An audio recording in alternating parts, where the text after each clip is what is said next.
Corona महामारी हम देख रहे हैं, स्थिति बद से बदतर होती चली जा रही है। आज मैं आपको इसी महामारी से बचने के लिए एक और बात बताने जा रहा हूं, इस उम्मीद के साथ कि इस बात को आप ध्यान से सुनेंगे और आज इसी क्षण से फॉलो भी करेंगे।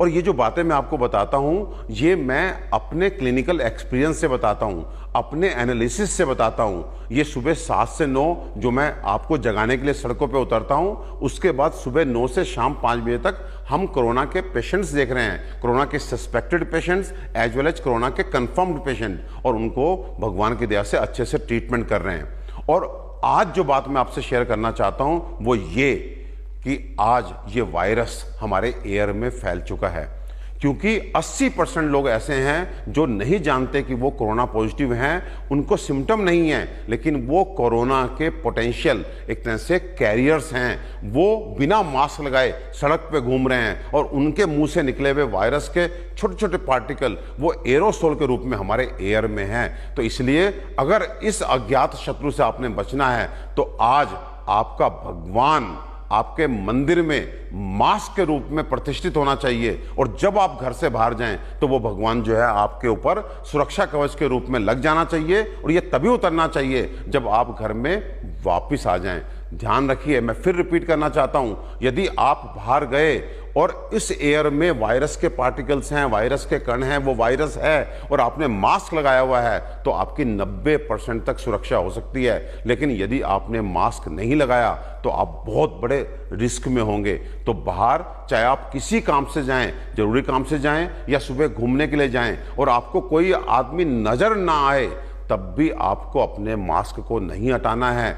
इस समय हमारा भगवान ये कपड़े का छोटा सा टुकड़ा जिसको हम मास्क बोलते हैं वो है, उस पर पूरी श्रद्धा रखिए और अनुशासन से उसको अपने से चिपकाए रखिए।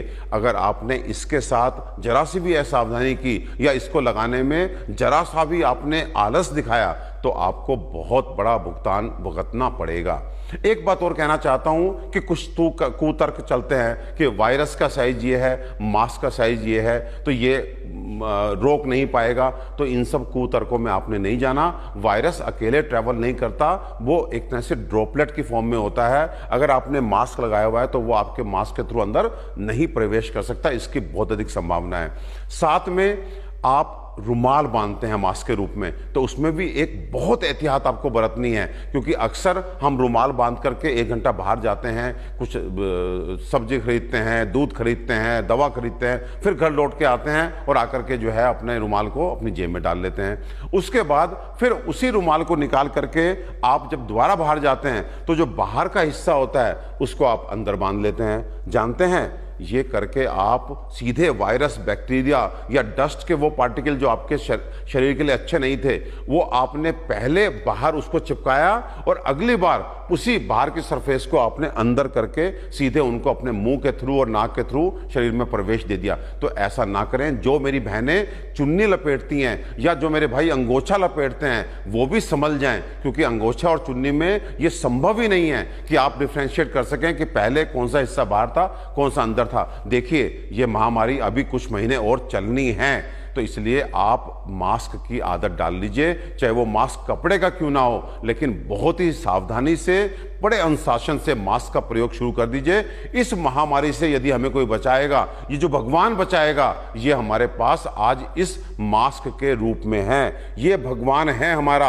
आज जान लीजिए, ये मास्क आपका भगवान है। इस भगवान के साथ बिल्कुल भी अनुशासनहीनता नहीं करना, नहीं तो इसकी बहुत भारी कीमत हमें चुकानी पड़ेगी। वायरस हवा में है। आज आपको चिकित्सक नहीं बोलेंगे, आज आपको हो सकता है मीडिया ना बोले, सरकार भी ना बोले, क्योंकि आप पैनिक हो जाएंगे। मुझे ऐसा लगता है कि आपको सही बात बताना मेरी ड्यूटी है, लेकिन साथ ही साथ आपको बताने के साथ मैं आपको उसका उपाय भी बता रहा हूं कि एयर में वायरस है, लेकिन आपने मास्क लगाया तो आपका कुछ नहीं बिगड़ेगा। लेकिन यदि मैं ये कहूं कि अभी कुछ नहीं मालूम है और आप मास्क बिना निकलते हैं, तो शायद उसका हमें जो है खामियाजा भुगतना पड़ेगा।